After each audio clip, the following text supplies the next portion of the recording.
You ever start a savings challenge, let's say a 90-day savings challenge, and 10 days in, you are ready to give up and you're thinking, why did I even start this in the first place? Here's a roadmap that will help you to win in any savings challenge. Hello, I'm Larry. I'm Hope. And we're from Under the Median, where practical frugality meets real life. Here's the truth. Savings challenges can be very gratifying, but they can also at times be very discouraging and very challenging. We ourselves just finished a 90-day savings challenge. Had to do with the fact that our utility company raised the summer energy rates, the supply rates, by 50%. So we devised a challenge that would help us for 90 days to get all of those summer bills in hand and get them under control. We're going to use that savings challenge we just finished personally as our example in this video. And yes, we're going to use car metaphors because I like driving and I like planning our trips. So we're going to use that throughout this video. All right, if you are in this just to hear Larry's car metaphors, tell us car in the comment section because that would actually be very gratifying to him. Are you ready to go? We'll try to count the metaphors as we go through. Number 1, pick your destination. That's car metaphor number 1. And that is code for set your goal. Just having a goal of saving money is not a savings goal. A goal for a savings challenge is going to be far more specific than that. In our case, we decided that we would set a 2-part goal. The first part was to lower our overall electric usage by 20% for those 90 days as compared to last year's bills, and also lower our bills by 10%. Now, here's the caveat. We knew that they raised the rate by 50%, but we did not know if lowering our usage by 20% was going to be enough of a nudge to get the bill to lower by 10%. When you start out with any challenge and there are some unknowns, do your very best to ballpark as best you can what you're going to need to do to move the needle. But always bear in mind, you might need to change that. I mentioned to gather data. That's your first thing you're going to do. And for us, we created a really simple spreadsheet that showed us what we spent each of the 3 months last year. And those are the bills that we were trying to lower. But sometimes spreadsheets, honestly, they can be a little overwhelming. They can be a little confusing. So we created a series of worksheets that are going to help you to understand exactly what we're talking about. To set your specific goal, you'll need to ask yourself a series of questions. What bill am I lowering? What budget categories are affected? What is my goal? And be specific. When will I evaluate this goal? What else do I need to consider? How will I evaluate success? And any specific notes that you want to make about each one. As you saw in our worksheet, all those questions were on the left and our answers to those questions were on the right. We now have our goals specifically laid out and exactly what the plan is, but now you need to run from the planning to the implementing stage. What specifically are you willing to do? What habits will you change in order to reach your 90-day savings challenge goal? Because if you continue doing exactly what you've been doing, probably nothing is going to change. Right. And here's Larry with our next car metaphor. Step 2 is to plan the route. These are mini goals and checkpoints. First, it's important to note that sometimes 90-day challenges are about moving the needle in a specific area of your budget, like ours was, but sometimes it's about just saving a specific amount of cash. Here's one of the things that has worked so well for us when it comes to any savings challenge, breaking it down into smaller pieces. Now for us, we're going to show you exactly how we broke that overall goal we just talked about down into smaller daily habits that we're going to implement to make sure that we reach the goal. But one of the things you want to do is you're working with an amount of cash, let's say $1,000 over 3 months. Break it down. If you see that $1,000, it will freak you out because that's a lot of money, right? But if you break it down to the daily amount that you need to save, that's $11 a day. That seems a whole lot more attainable than $1,000 in 90 days. Once you've broken it down to $11 a day, then you are going to say, what specific steps am I going to take to make sure that I am saving at least $11 a day? To keep ourselves accountable, we were able to write down what those daily changes were going to be to meet our goal. Larry just said such an important word, accountable. There are some key words that we're going to point out. They're going to help you hit your savings challenge goals every single time. One of those is accountability. You have to either have an accountability partner or you need some way of holding yourself accountable for making these changes. Now, the next one is consistency. Consistency doesn't happen without a list of things that you are going to change. That's what this worksheet is all about. Think about your savings challenge in terms of how many different areas of your daily life are impacted by this specific area of your budget that you're trying to lower or the specific savings goal that you're trying to reach. For us, as far as utilities were concerned, that was pretty easy to go through our daily activities and say, this uses electricity. Like, what area of your budget doesn't include electricity, right? So, but you bring it down to broad goals. And then on the left side, you have the areas that are impacted. On the right side of the worksheet, you're going to write down specific things that are related to that area of your budget. For instance, when it comes to lighting, you're going to make sure that you shut off lights. You're going to make sure that you are unscrewing light bulbs and using just as many light bulbs as you need. You're going to run on rechargeable LED lighting in the family room as often as possible. Those are the kind of mini steps that you're going to include on the right side when it relates to all those things that are on the left side, those broader areas. One of the tools that we used in order to record what we were doing was to use an energy use diary. We wrote into this diary major things that we were using, like the microwave oven or the washing machine, things that use a little bit more power maybe than just a little 7-watt light bulb. That way we could tell exactly what we were doing and when and how it affected the amount of money we were paying. Why was that so important? Because the very next tool I'm going to tell you about is what you need to do. You need to use tools that are available to you. Was there a way that we can match up our habits with the amount of electricity that we were using? And yes, there is. There are a couple of different ways we did that. One was with a kilowatt meter.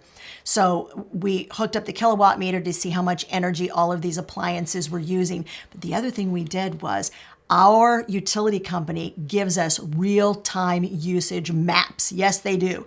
So 48 hours after we use electricity, it shows up on that map and we're able to match up.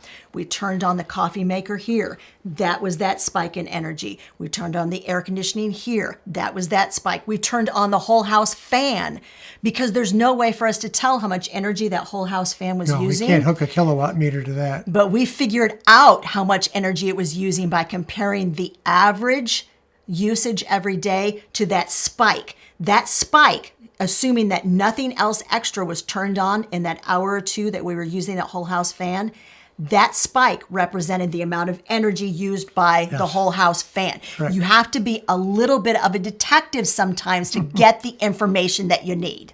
Here's the worksheet. The most important thing is all the way at the bottom of this worksheet and is the one thing that should appear on every single 90-day challenge that you have. The key to winning any goal that you have set is to track it and be accountable to it. And this worksheet really helps us, especially that last category. That helps us to know exactly what we've done and what the results were. Not only are we tracking it, we are adjusting it. Yes. You cannot set any savings challenge and assume that it is going to remain static because stuff happens. We're going to talk about stuff happening in just a second. There was stuff that happened in that 90 days that really fought against us reaching any kind of goal when it comes to saving on our energy bill. You have to assume that life is going to life. It's going to happen and you're going to have to be willing to adjust, but you cannot make random adjustments. You have to make the adjustments based on the data. Anytime you can get hard numbers don't lie. Numbers, once you've seen them, you cannot unsee them. No. If you are spending $250 a month on eating out and you see that in print, that is imprinted on your mind the next time you decide to go someplace and swipe your debit card to pay for a meal out. It helps you to make sure that you are aware of your spending habits and that you're willing to make adjustments. By tracking everything that you're doing, this helps you to see exactly what your bill's going to be, so you're not going to be surprised by it when it actually comes to you in the mail.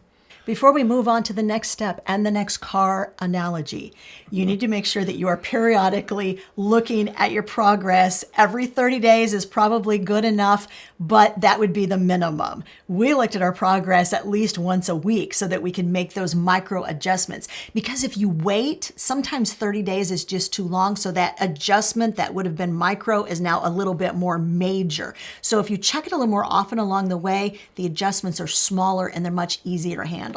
So step number 3 is watch the dashboard. Now, when you're driving, one of the pieces on your dashboard that you watch the most is your speed limit. You want to make sure you're driving within the speed limit.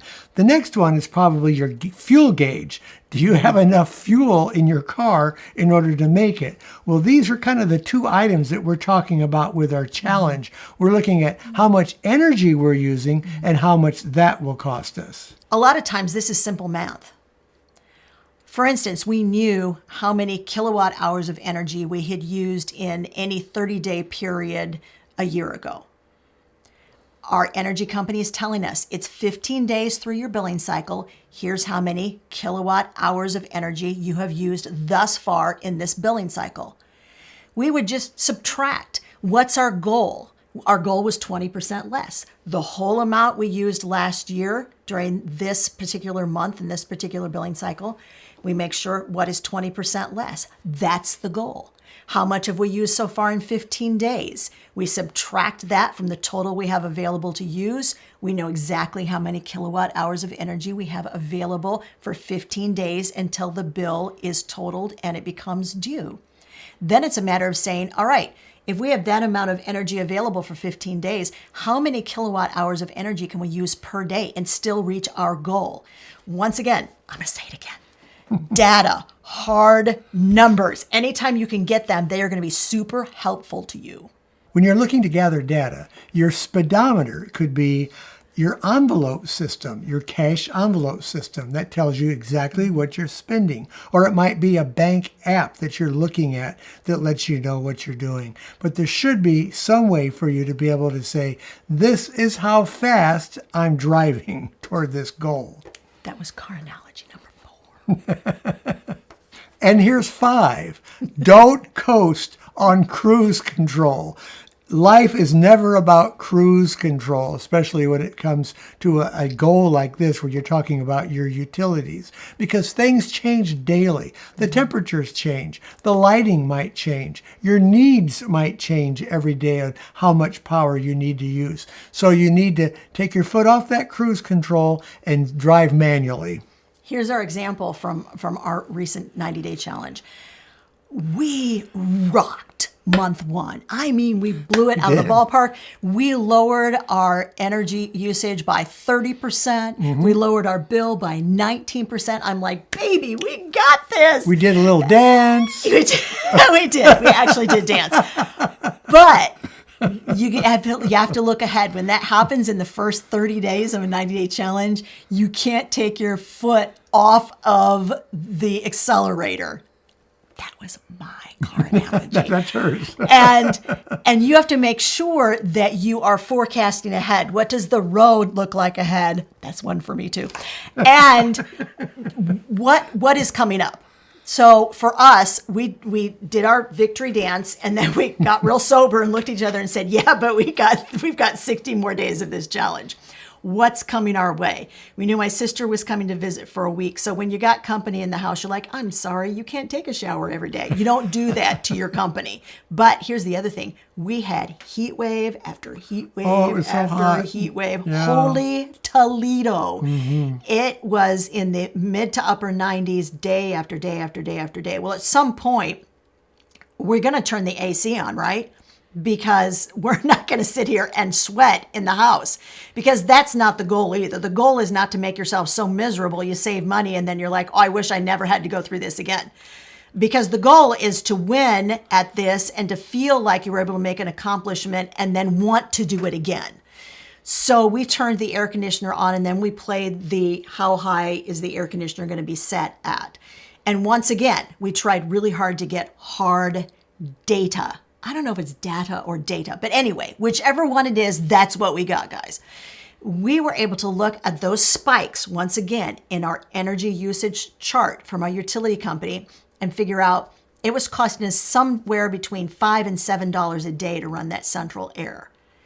It cost significantly, and I do mean significantly less, to run fans as compared to central air. Yeah. So we hit what we like to think of as a happy medium. We raised that central air by about 4 degrees as compared to last year, and then we used fans in the rooms we were sitting in. Because statistically, once again, research, your friend. Data, your friend. Experts will tell you that if you will use fans in the rooms you're sitting, you can raise that AC by up to 4 degrees without any loss of comfort. You need to look ahead, figure out what is coming up down the road, and make adjustments for that. Once again, micro adjustments as you're going through, and don't take your foot off the gas. Cooling wasn't the only area that we were looking at. We were also looking at our cooking area because we realized we use a lot of energy when we're cooking, especially if we use our electric wall oven. That's an old 220 volt oven that was built into this house in 1958, and it uses plenty of power. So we instead would use the microwave or a toaster oven or the pressure cooker in order to make meals and stay off of that. So we made adjustments in several different areas. You need to think and act strategically. And you need to be willing to look at specific habits and figuring out how much good it's doing you. So if you're spending a lot of time doing one specific habit and it doesn't seem to be yielding any savings, then you may not want to do that habit anymore. Instead, you might want to do a little research and bring some other habits in that are likely to save you more with less energy expended by you yourself. It's all about being strategic, and it's all about, here's another word for you, pivoting. It is all about looking at what you're doing, whether it's working, and being willing to pivot. Step 6 is to arrive at your destination. Yes, you're finally going to get there. It might seem like it took a long time to get there, but you'll manage to get there. So what does that look like? You get done with the 90 days. You've been tracking your progress, remember, and every 30 days you're doing kind of a big overall evaluation of where you're at, where you're headed, changes you need to make. You've done that for 90 days. What happens at the end of 90 days? At the end of 90 days, you're going to look at it realistically and say, did we hit our goals? For us, we lowered our energy usage by 22% compared to last year's in the same 90-day time period. We did not reach our goal of lowering our bill by 10%. We lowered our overall bills this year compared to last summer by 9%. And we missed it by $4. $4 is all that. We were so close. What do you do with this information? Because at some point you have to break it down. And what we do is we evaluate what worked, what didn't work. What did we really enjoy? What did we not enjoy? What gave us the biggest savings? What are we not going to do next time? And are we going to continue this goal? We were so excited by this goal because the energy doesn't lower here to the winter rate until October 1st. So we actually have another whole 1.5 billing cycles to go through. So we decided we are extending our goal for another 60 days to see if we can continue this momentum. Now, you may find when you reach the end of a challenge, you knocked it out of the ballpark, or you saved your $1,000 and you're ready for a new challenge. When you get to a new challenge, you repeat this exact process we just showed you over and over again. You plan, you implement, you track, and you evaluate. Plan, implement, evaluate, PI. This whole system that we are showing you is called our PI system. And remember, you can get all of these worksheets. You can get your own copy of the PI system, and it will help you to consistently reach your goals. One of the main things that I got out of this was that once we did a challenge for 90 days, it became easy just to stay with it because now we've developed habits that we can run into, stay with, and keep our utilities low while maybe we plan to do another challenge. And speaking of another challenge, this whole thing is sort of a takeoff, right, on a no-spend challenge. There are 4 or 5 different kinds of no-spend challenges that we personally have done, and we love a good challenge. We break down no-spend challenges into different no-spend challenge categories and tell you how to be successful at that challenge. That video is right over there.